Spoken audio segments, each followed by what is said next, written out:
Hello guys, എല്ലാവർക്കും സുഖമാണല്ലോ? എന്തൊക്കെയുണ്ട് വിശേഷം? നമ്മൾ ഇന്നിവിടെ ഉണ്ടാക്കാൻ പോകുന്നതേ കൈതച്ചക്കയായിട്ട് നല്ലൊരു പച്ചടി കേട്ടോ. ചോറിൻ്റെ കൂടെ കഴിക്കാൻ നല്ലൊരു ടേസ്റ്റാണ്. വേറെ ഒന്നും വേണ്ട, ഇത് മാത്രം മതി ചോറ് കഴിക്കാൻ കേട്ടോ. അങ്ങനെ നമ്മൾ കൈതച്ചക്ക പച്ചടി ഉണ്ടാക്കാനുള്ള കൂട്ടെന്തൊക്കെയാണ് നമുക്ക് നോക്കാം. അതിന് മുമ്പ് എന്നും പറയുന്നത് പോലെ ഇതുവരെ സബ്സ്ക്രൈബ് ചെയ്യാത്തവരൊക്കെ നമ്മളെ ചാനലും സബ്സ്ക്രൈബ് ചെയ്ത് നമുക്കൊരു സപ്പോർട്ടൊക്കെ തരണേ. അപ്പം നമുക്ക് വീഡിയോയിലേക്ക് പോയാലോ? അതിന് ഞാനേ ഒരു കൈതച്ചക്ക ഇവിടെ അതിൻ്റെ തൊലിയൊക്കെ ചെത്തുന്നു കേട്ടോ. ഈ ഒരു കൈതച്ചക്ക മുഴുവൊന്നും വേണ്ട കേട്ടോ, അതിൻ്റെ പകുതി മതി. അതിൻ്റെ പകുതി കൊണ്ട് ഞാൻ ജ്യൂസ് അടിക്കാമെന്ന് വിചാരിച്ചു. ഇതിപ്പോൾ എടുത്തേക്കാൻ പറ്റില്ലല്ലോ, നല്ലോണം പഴുത്ത കൈതച്ചക്കയാണ്, നല്ല മധുരമുണ്ട് കേട്ടോ. അങ്ങനെ ബാക്കിയായിട്ട് നമുക്ക് ജ്യൂസ് അടിക്കാം, നോമ്പ് തുറക്കാൻ ജ്യൂസ് അടിക്കാമെന്ന് വിചാരിച്ചു. പൈനാപ്പിൾ ജ്യൂസ്, അതിൻ്റെ വീഡിയോ ഞാൻ ഇടുന്നുണ്ട്, നമുക്ക് എല്ലാവർക്കും അറിയുന്നുണ്ടാവും. എന്നാലും അറിയാത്തവർക്ക് വേണ്ടിയിട്ട് ഞാനൊന്ന് അടിപൊളി പൈനാപ്പിൾ ജ്യൂസ് ഉണ്ടാക്കാൻ തരാം കേട്ടോ. ഇതിട്ട് പച്ചടി ഉണ്ടാക്കിയാലേ പൈനാപ്പിൾ കൊണ്ട് നമ്മൾ എന്തൊക്കെ ഉണ്ടാക്കും. അച്ചാറിട്ടാൽ ഭയങ്കര ടേസ്റ്റ് കേട്ടോ, പൈനാപ്പിൾ അച്ചാർ. അങ്ങനെ നമ്മളെ അതിൻ്റെ തൊലിയൊക്കെ ചെത്തിട്ടോ, നല്ല മധുരമല്ല, നല്ല കൈതച്ചക്കയാണ് കേട്ടോ, നാടൻ കൈതച്ചക്കയാണിത്. ഇനി നമുക്കിതൊക്കെ ഒന്ന് ചെത്തിയെടുക്കാം കേട്ടോ. ചെത്തിങ്ങാട് നുറുക്കിയിട്ട് നമുക്ക് പച്ചടിക്ക് വേണ്ടത് എടുക്കുക, ബാക്കി നമുക്കൊരു പാത്രത്തിലിട്ടുങ്ങാണ്ട് ഫ്രിഡ്ജിൽ വെച്ചിട്ട് വൈകുന്നേരത്ത് നോമ്പ് തുറക്കണ നേരത്ത് അടിച്ചു വെക്കാൻ പറ്റില്ല കേട്ടോ. ഫ്രഷായിട്ട് അടിച്ചിട്ട് ജ്യൂസ് കുടിച്ചണം, അപ്പോൾ അതിൻ്റെ ടേസ്റ്റ് ഉണ്ടാവുള്ളൂ. ഇത് വെറുതെ കഴിക്കാനും നല്ല ടേസ്റ്റ് കേട്ടോ, നല്ല മധുരമാണിത്. അങ്ങനെ കൈതച്ചക്കയൊക്കെ വീട്ടിലുണ്ടെങ്കിൽ നിങ്ങൾ ഇങ്ങനെയൊക്കെ ഒന്ന് ഉണ്ടാക്കി നോക്കി. പച്ചടി ജ്യൂസ്, പച്ചടി ഉണ്ടാക്കിയാൽ നല്ല ടേസ്റ്റ് കേട്ടോ, ചോറിൻ്റെ കൂടെയൊക്കെ കഴിക്കാനേ. നിങ്ങൾക്ക് അറിയുന്നുണ്ടാവും, എന്നാലും അറിയാത്തവർക്ക് വേണ്ടി ഞാനൊന്ന് വീഡിയോ ഇട്ടു. അങ്ങനെ ഗെയ്സ്, ആ കൈതച്ചക്കൊക്കെ നമ്മൾ ചെത്തിട്ടോ, അതൊക്കെ നുറുക്കയിന്. ഇതൊക്കെ നുറുക്കിയിട്ട് നമുക്കേ ഒരു പാത്രത്തിലിട്ട് വെക്കാം. ജ്യൂസിനുള്ളത് ഒരു പാത്രത്തിൽ ഇട്ട് വെക്കാം, നമുക്ക് പച്ചടിക്കുള്ളത് ഇപ്പം ഉണ്ടാക്കുകയും ചെയ്യാം. നുറുക്കാനൊക്കെ എളുപ്പമുണ്ടോ, നല്ല സോഫ്റ്റാണ് നുറുക്കാൻ. അങ്ങനെ ഇതൊക്കെ ഒന്ന് ചെറുതാക്കി നുറുക്കിയെടുത്തിട്ടേ നമുക്ക് പച്ചടിക്കില്ല വേറെ ഇൻഗ്രീഡിയൻസൊക്കെ ഒന്ന് നോക്കാം. അങ്ങനെ ഇതൊക്കെ നുറുക്കിയെടുത്തിട്ടോ. ഞാനിപ്പോൾ ഒരു മൺചട്ടിയിലാണ് ഇത് ഉണ്ടാക്കുന്നത്. മൺചട്ടിയിൽ ഉണ്ടാക്കുമ്പോൾ നല്ലൊരു ടേസ്റ്റ് കേട്ടോ, ആ നാടൻ ടേസ്റ്റും കിട്ടും. നിങ്ങൾ നോൺ സ്റ്റിക്ക് പാൻ ഉണ്ടെങ്കിൽ മൺചട്ടിയിലെങ്കിൽ നോൺ സ്റ്റിക്ക് പാനിൽ ഉണ്ടാക്കിയാലും മതി കേട്ടോ. അതിനായിട്ട് ഞാനേ ഒരു 3 പച്ചമുളകും ഇട്ടിട്ടുണ്ട് കേട്ടോ.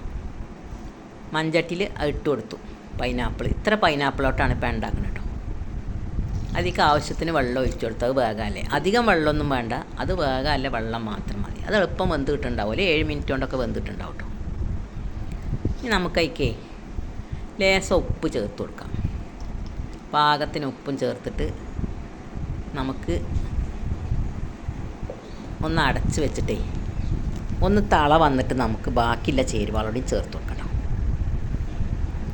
അങ്ങനെ നമ്മളെ പച്ചടിൻ്റെ പൈനാപ്പിളൊക്കെ നല്ലോണം വെന്ത് പകുതി വേഗമായിക്കൊണ്ടോ. അപ്പം നമുക്ക് ഇഞ്ചി ചെറുതായി സോപ്പ് ചെയ്തത് അതിൽ ഇട്ട് കൊടുക്കട്ടോ. 2 വേപ്പിൻ്റെ അരി ഇട്ട് കൊടുക്കുക, 2 വേപ്പില ഇട്ട് കൊടുക്കുക. ഇനി നമ്മളൊന്ന് അടച്ച് വെച്ചിട്ട് ഒന്നുകൂടി ഒന്ന് വേവിച്ചിട്ടോ. വെള്ളം വറ്റിയിട്ടില്ലെങ്കിലേ ഒന്ന് തുറന്ന് വെച്ചുകൊണ്ട് വറ്റിച്ചോളിട്ടോ. അടപ്പൊന്നാ തുറന്ന് വെച്ചാൽ മതി, എന്നാൽ എളുപ്പം വറ്റി കിട്ടും. ഫ്ലെയിമൊക്കെ നല്ലോണം കൂട്ടിക്കാണ്ടേ, അപ്പം അത്യാവശ്യം വെന്തിട്ടുണ്ടാവും. ഇനി ഒന്ന് വറ്റി കിട്ടിയാൽ മതി. ഞാൻ ഇഞ്ചിയും ആ വേപ്പിൻ്റെ ഇലയും കൂടി ആയി കടന്നിട്ട് ഒന്നുകൂടി വെന്ത് വന്നാൽ മതി. അങ്ങനെ അതൊക്കെ വെന്ത് വന്നിട്ട് നമുക്ക് ഈ കുറച്ച് തേങ്ങ അരക്കണം കേട്ടോ. ഞാനിപ്പോൾ 1 കപ്പ് തേങ്ങ നന്നായി മിക്സിയിൽ അരച്ച് വെച്ചിട്ടുണ്ട്. 1 കപ്പ് തേങ്ങ മതിയാവും കേട്ടോ, അധികം തേങ്ങ ഒന്നും വേണ്ട. അങ്ങനെ നമ്മളെ പൈനാപ്പിളൊക്കെ നല്ലോണം വെന്ത് വെള്ളം വറ്റട്ടെ. വെള്ളമൊക്കെ നല്ലോണം വറ്റി വന്നിട്ടേ നമുക്കതിക്ക് തേങ്ങ ഒഴിച്ച് കൊടുക്കാം. എന്നിട്ടൊന്ന് കടുക് കേട്ടോ. ഇത്ര പണികളത് ഉണ്ടാക്കാൻ എളുപ്പത്തിൽ ഉണ്ടാക്കാൻ പറ്റും. അതൊന്ന് വെന്ത് വരേണ്ട സമയമേ വേണ്ടുള്ളൂ. ഈ പൊളിക്കറിയൊക്കെ ഒന്ന് തണുത്തിട്ട് കഴിക്കുമ്പോഴൊക്കെ നല്ലൊരു ടേസ്റ്റ് കിട്ടും. പിന്നെ നമുക്ക് ആ തേങ്ങ അരച്ചൊന്ന് ചേർത്ത് കൊടുക്കാം. ആ തേങ്ങ അരച്ച് ചേർത്തിട്ടേ അങ്ങനെ തേങ്ങയൊക്കെ ചേർത്തിട്ടേ നമുക്ക് 1 കപ്പ് തൈരും കൂടി ചേർത്ത് കൊടുക്കട്ടോ.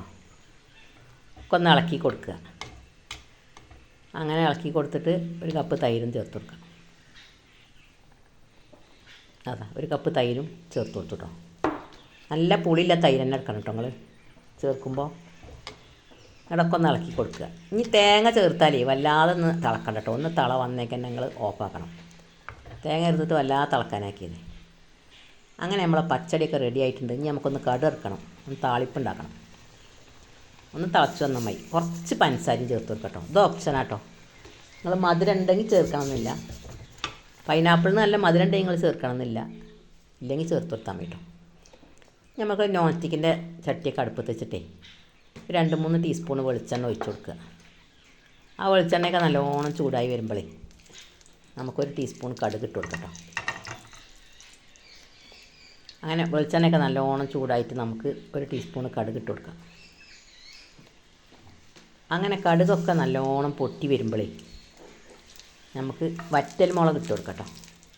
കടുകൊക്കെ നല്ലോണം ഒന്ന് പൊട്ടി വരട്ടെ. ഇവിടെ നമുക്ക് 2-3 വറ്റൽ മുളക് ഇട്ട് കൊടുക്കാം. പിന്നെ 2 വേപ്പിൻ്റെ ഇല ഇട്ട് കൊടുക്കാം. ചെറിയുള്ളി ഇട്ട് കൊടുക്കണം. ഒരു 4-5 ചെറിയുള്ളി ചെറുതായി അരിഞ്ഞത് ഇട്ട് കൊടുക്കണം കേട്ടോ. കടുകൊക്കെ നല്ലോണം ഒന്ന് പൊട്ടി വരട്ടെ. കടുക് പൊട്ടണിയിലിടക്ക് നിങ്ങൾ ഇട്ട് കൊടുക്കുക കേട്ടോ. കടുക് പൊട്ടണിയിലിടക്ക് ഇട്ട് കൊടുത്താൽ കടുക് പിന്നെ പൊട്ടൂല. അപ്പോൾ ഒരു കയ്പ്പുണ്ടാവും. കടുക് പൊട്ടിയിട്ട് ഇട്ട് കൊടുത്താൽ മതി.